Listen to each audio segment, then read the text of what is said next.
क्या आपने कभी सुना है कि महिला अघोरी का नीचे का हिस्सा क्यों काट दिया जाता है?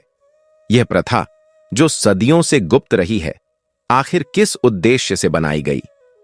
क्या इसके पीछे कोई धार्मिक मान्यता है या यह किसी भयानक श्राप का परिणाम है? आज हम आपको एक ऐसी रहस्यमयी कहानी सुनाने जा रहे हैं जो आपको सोचने पर मजबूर कर देगी। यह कहानी हमें लेकर जाएगी अघोरियों की दुनिया में, जहां हर नियम और हर परंपरा के पीछे छुपा होता है एक रहस्य। अघोरी, जो अपनी तपस्या और तंत्र मंत्र के लिए जाने जाते हैं, हमेशा से रहस्य का विषय रहे हैं। उनकी साधनाएं और उनका रहन सहन सामान्य मनुष्यों से बिल्कुल अलग होता है।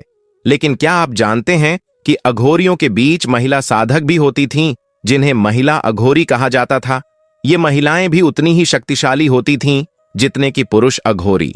महिला अघोरी की शक्ति का मुख्य स्रोत उनके शरीर का एक विशेष हिस्सा माना जाता था।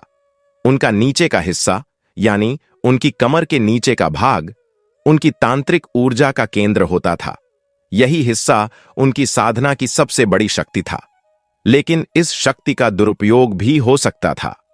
सैकड़ों साल पहले एक महिला अघोरी, जिसका नाम त्रिज्या था, अपनी साधना के चरम पर थी। उसकी शक्ति इतनी बढ़ गई थी कि वह मृत आत्माओं को भी नियंत्रित कर सकती थी। लेकिन उसकी शक्ति ने कुछ लालची तांत्रिकों का ध्यान आकर्षित किया। उन्होंने सोचा कि अगर वे त्रिज्या की शक्ति को अपने नियंत्रण में ले लें तो वे अजेय बन सकते हैं। एक रात जब त्रिज्या श्मशान में साधना कर रही थी, उन तांत्रिकों ने उस पर हमला किया। उन्होंने उसकी शक्ति को खत्म करने के लिए उसका नीचे का हिस्सा काट दिया। त्रिज्या ने तड़पते हुए उन तांत्रिकों को श्राप दिया, जिसने भी यह क्रूर कर्म किया है वह कभी मोक्ष प्राप्त नहीं कर पाएगा, और जो महिला अघोरी इस शक्ति का दुरुपयोग करने की कोशिश करेगी, उसका यही हश्र होगा।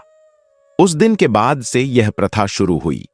कहा जाता है कि हर महिला अघोरी की शक्ति को नियंत्रित करने के लिए उसका नीचे का हिस्सा काट दिया जाता है। यह क्रूर और दर्दनाक प्रक्रिया उनके शक्ति के केंद्र को सीमित करने के लिए की जाती है, ताकि उनकी ऊर्जा का दुरुपयोग न हो सके। कई पौराणिक कथाओं में यह भी बताया गया है कि देवताओं ने अघोरियों को इस नियम को अपनाने के लिए मजबूर किया, क्योंकि उन्होंने महसूस किया कि अघोरी साधनाएं पूरे संसार के लिए खतरा बन सकती हैं। आज भी अघोरियों के इस गुप्त संसार में यह प्रथा जारी है। हालांकि यह बाहरी दुनिया के लिए सिर्फ एक रहस्य है। कुछ लोग इसे धार्मिक प्रथा मानते हैं, तो कुछ इसे अंधविश्वास।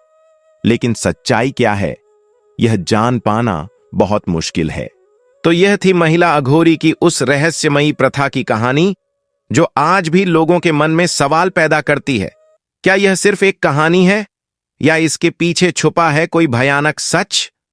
शायद यह जवाब कभी सामने ना आ पाए,